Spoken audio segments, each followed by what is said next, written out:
আমরা ভুলের ঊর্ধ্বে না, আমরা প্রতি মুহূর্তেই ভুল করি।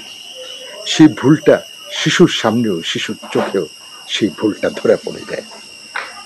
যখনই আপনি ভুল করবেন শিশুর সামনে, তখন সেই ভুলের জন্য অ্যাপোলোজাইজ হন, সেই ভুলটাকে ভুল হিসেবে স্বীকৃতি দিন। তখন শিশুর মধ্যেও সেটা বাংময় হয়ে উঠবে। নিজের দুর্বলতা বা নিজের অতীত জীবনের কোনো কালো অধ্যায় শিশুর সামনে উপস্থাপন করবেন না, সেটাকে অবশ্যই ঢেকে রাখবেন। একজন শিশুর কাছে তার মা বাবাই হচ্ছে আদর্শ। মা বাবাকে দেখেই সে তার বিল্ড আপ নিজেকে তৈরি করে।